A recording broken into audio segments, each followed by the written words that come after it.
안녕하세요. 김정호의 경제TV. 오늘은 반도체 6번째 이야기입니다. 글로벌 반도체 산업의 지각 변동과 삼성의 미래에 대해서 생각해 보려고 합니다. 반도체 산업이 격동기에 들어있음을 가장 잘 보여주는 현상은 인텔이 7나노급 이하 반도체 생산을 외부에 맡기기로 했다는 사실입니다. 첨단 제조 공정인 7나노급 공정을 자체적으로 해결하지 못했기 때문입니다. 인텔은 수십 년간 첨단 반도체 기술에 있어서 세계 최강이었는데 TSMC와 삼성에 밀려서 이렇게 된 겁니다. 그러다 보니까 CEO까지 교체되는 진통을 겪고 있습니다. 인텔은 대형 고객을 잃는 고통도 겪고 있습니다. 애플은 인텔의 큰 고객 가운데 하나였는데요. 그 애플이 인텔에서 사다가 쓰던 PC 맥북용 반도체를 자체 생산하기 시작했습니다. 바로 M1이라고 하는 칩셋인데요. 그 이전까지 모든 PC들과 마찬가지로 애플의 맥북에도 인텔의 범용 CPU 프로세서가 쓰였습니다. 그러다 보니 CPU 따로, 메모리 따로, I/O 보안용 칩 이런 것들이 따로따로 별도로 탑재되어 있었습니다. 애플이 자체 조달하기 시작한 이 M1이라고 하는 칩셋에는 그 모든 반도체들이 한꺼번에 다 들어 있습니다. 이런 것을 시스템 온 칩 SoC라고 하는데요. 그 덕분에 새로운 맥북 에어는 배터리로 쓸 수 있는 시간이 획기적으로 길어졌습니다. 전기 소모량이 작기 때문이죠. 이제 PC, 노트북을 스마트폰과 비슷하게 쓸 수 있게 된 시대가 되는 겁니다. 160억 개의 트랜지스터가 M1이라고 하는 작은 칩 속에 들어가 작동하기 때문에 가능한 일입니다. 회로의 굵기가 5나노미터급으로 가늘어진 덕분이죠. M1은 애플과 TSMC의 합작품입니다. 애플은 설계를 맡고 TSMC는 제조를 맡았습니다.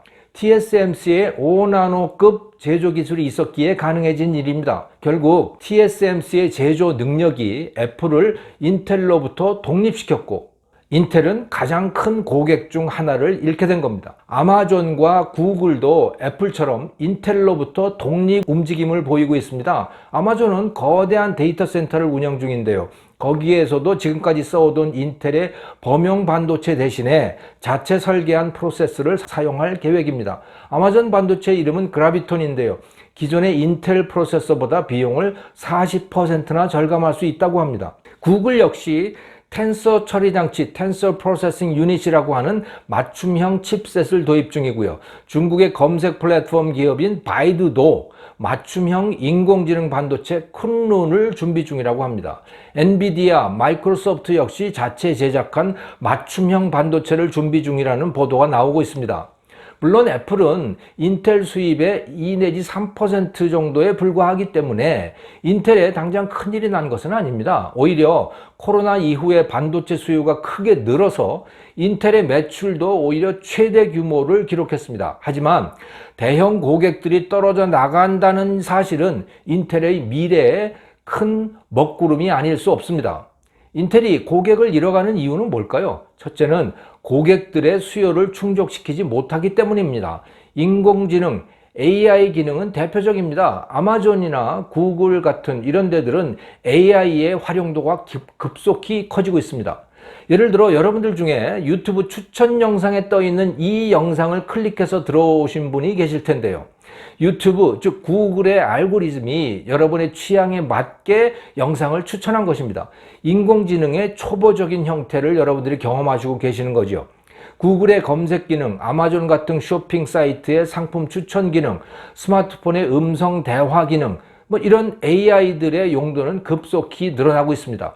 처음에는 인텔 프로세서 바탕 위에다가 소프트웨어로 그 인공지능 기능을 시도를 했었는데요. 하지만 경험이 쌓이다가 보니까 아예 하드웨어인 반도체 자체를 각자 자신만의 필요에 맞게 또 더 저렴하게 더 좋은 성능을 내는 주문형 반도체들을 만들어내게 된 거죠.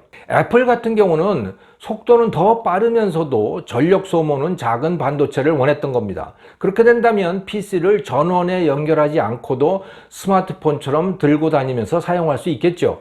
고객인 애플은 그런 새로운 기능을 원하는데 인텔은 범용 반도체에만 집중하느라고 고객의 새로운 수요를 충족시켜주지 못한 겁니다. 그러다 보니 고객이 직접 자신의 입맛에 맞는 반도체를 만들기에 이른 거죠.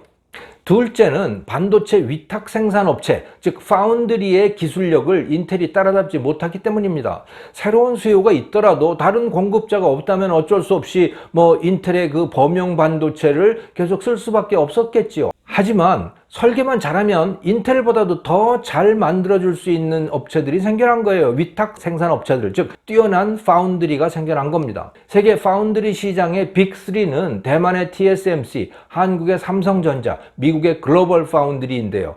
이 중에 5나노급의 첨단 기술 제품 양산에 들어간 곳은 TSMC와 삼성전자입니다. 3위인 글로벌 파운드리는 2018년에 이미 첨단 공정 개발을 포기한 것으로 알려져 있습니다.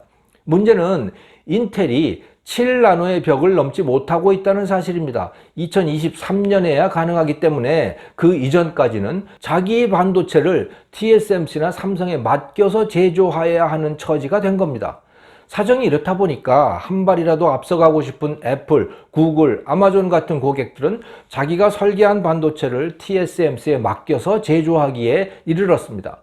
사실 TSMC 같은 뛰어난 파운드리가 없었다면 맞춤형 반도체 붐도 없었을 겁니다.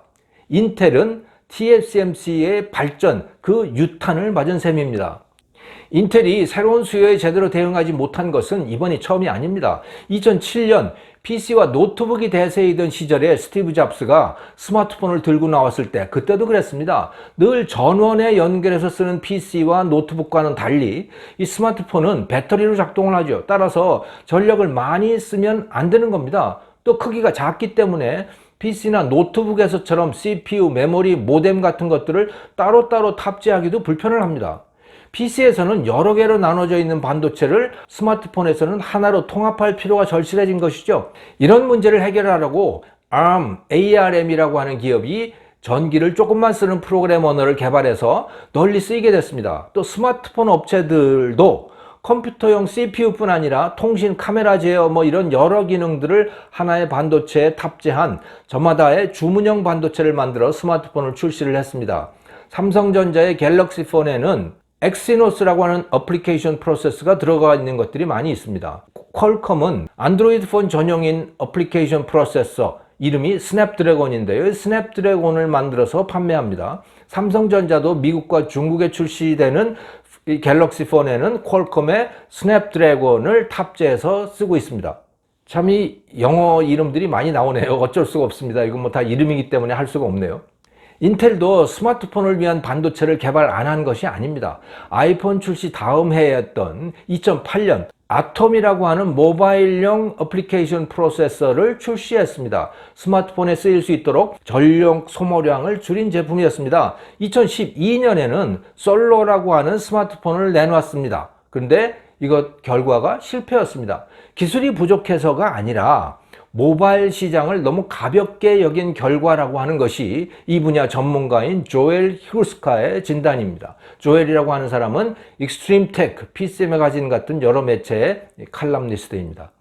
2010년 무렵 스마트폰용 반도체는 PC용 CPU에 비해서 값이 아주 쌌습니다. 별로 돈이 안 남는 비즈니스였던 겁니다. 그런 상황에서 PC용 CPU에다가 올인해오던 인텔이 모바일로 사업의 주력을 바꾸는 것은 쉬운 일이 아니었던 거죠.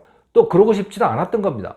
스마트폰 시장이 어떻게 될지 알 수도 없었으니까 그렇게 바꾼다는 것은 상당한 위험이 따르는 일이었던 거죠. 그래서 인텔은 결국 모바일 사업을 접었습니다. 하지만 그 사이에 세상은 어느새 모바일, 스마트폰이 대세가 되어버렸고 이제 되돌리기에는 너무 늦어버렸습니다. 별 볼 일 없던 업체들이 모바일 세상에서 너무 강력한 경쟁자가 되어 있었기 때문입니다. 그래도 PC와 노트북, 서버용 프로세서 시장은 인텔이 확실하게 잡고 있었는데 거기에서마저 주요 고객들이 등을 돌리고 있는 겁니다. 이처럼 시스템 반도체, 특히 프로세서 시장에서 범용 칩의 시대는 저물고 있습니다. 인텔의 시대도 저물어 가고 있는 것이죠.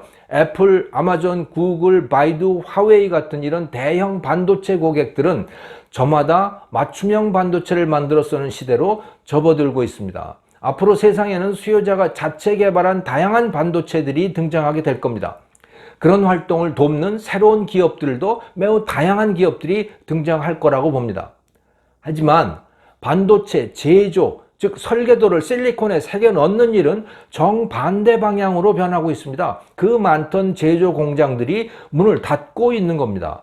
이코노미스트의 보도에 따르면 2001년 당시 첨단 공정의 반도체 공장이 세계에 29개였는데요. 급격하게 줄어들기 시작해서 2020년에는 3개만이 남았습니다. 미국의 인텔, 대만의 TSMC, 한국의 삼성전자 그 3군데인 겁니다. 그 중에서 인텔이 7나노급은 설계만 하고 제조는 TSMC 또는 삼성전자에 맡길 조짐을 보이고 있는 거예요. 그러니까 2개만 남게 되는 거죠. 29개였던 것이 20년 전에 2개만 남게 되는 겁니다. 그렇더라도 반도체 생산량은 증가할 거 아닙니까? 전 세계 반도체 생산량은. 그러니까 살아남은 반도체 공장의 규모는 엄청나게 커지게 되는 거죠. 반도체 제조 공장의 숫자가 줄어드는 이유는 반도체 제조에서 규모의 경제 효과가 워낙 강하게 작용하기 때문입니다. 7나노, 5나노, 3나노 같은 이런 미세 제조 공정화가 진척될수록 규모의 경제 효과는 더욱 강해지고 있습니다. 초기에 반도체 제조는 무어의 법칙이라고 하는 것을 따라왔습니다. 18 내지 24개월마다 반도체의 집적도가 2배씩 높아지는 현상을 말합니다. 인텔의 공동 창업자 고든 무어가 1960년대에 한 말이었는데 이 말이 법칙처럼 통용되어 왔던 겁니다. 하지만 시간이 지나면서 현실은 무어의 법칙을 벗어나기 시작했습니다. 반도체 집적도가 높아지려면 회로의 선폭이 가늘어져야 합니다. 그게 쉽지 않은 거죠. 선폭이 30나노에 도달한 2005년경부터 한계에 부닥쳤다고 합니다. 1나노미터는 10억분의 1미터니까 30나노면 3억분의 1미터를 말합니다. 선폭이 이렇게 가늘어지다 보니 가공하기도 어렵고 회로 간의 전기 간섭 현상도 심해진다고 해요. 그런 문제들을 극복하려다 보니 엄청난 장비들이 등장하게 되고 비용도 기하급수적으로 증가하게 된 겁니다.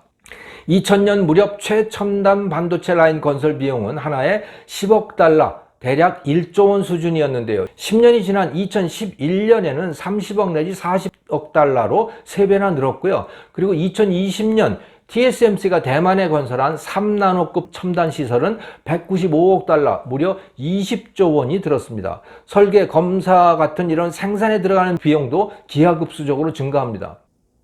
비용만이 문제가 아닙니다. 이렇게 돈이 많이 든다고 하더라도 성공이 확실하다면 투자할 만한 거죠. 하지만 실패 가능성이 매우 높습니다. 아무도 가보지 않은 길을 스스로 만들어가며 가야 하기 때문에 그런 것이지요. 이런 이유 때문에 첨단 시설로 갈수록 개별 공장의 규모는 커지는 반면에 공장의 숫자는 줄어들고 있습니다. 5나노, 3나노까지 오면서 삼성전자와 TSMC만 남게 된 겁니다. 1나노로 가면 어떻게 될까요? 이코노미스트지는 결국 하나만 남지 않겠느냐 하면서 최후의 승자는 TSMC가 될 것 같다 이렇게 점쳤습니다. 그 말대로라면 삼성 반도체, 특히 삼성 파운드리도 문을 닫게 된다는 이야기인 거죠. 정말 그렇게 될까요? 삼성이 TSMC를 누르고 최후의 승자가 되려면 반드시 파운드리, 즉 위탁 생산업에서 TSMC를 넘어서야 합니다. 대형 수요자들이 저마다 맞춤형 반도체를 만드는 것이 대세로 자리 잡았기 때문입니다. 안타깝게도 삼성은 TSMC와의 파운드리 경쟁에 있어서 후발주자입니다. 그런데 그것 말고도 몇 가지의 치명적 약점을 안고 있습니다. 첫째, 신뢰의 문제입니다. 고객이 파운드리의 생산을 맡기려면 설계도를 넘겨야 합니다. 신뢰가 없다면 어려운 일이죠. 삼성의 약점은 고객들과 상품이 겹친다는 사실입니다. 스마트폰, PC, TV 같은 상품들 말입니다. 스마트폰 구동칩, AP의 생산을 위탁하는 고객이라고 생각을 해보시죠, 여러분이. 당연히 설계에 담긴 노하우가 새어나갈 가능성이 걱정될 겁니다. 삼성은 신뢰에 대한 우려를 줄이기 위해서 파운드리 사업부를 DS 사업부, LSI 사업부로부터 분리했습니다. 또 고객 기밀 보호를 위한 제도를 만들기도 했어요. 하지만 같은 삼성전자, 삼성그룹의 우산 아래에 있는 한 이해 충돌의 가능성을 의심하는 그 눈초리, 고객들의 눈초리를 벗어나기는 쉽지 않을 것 같습니다.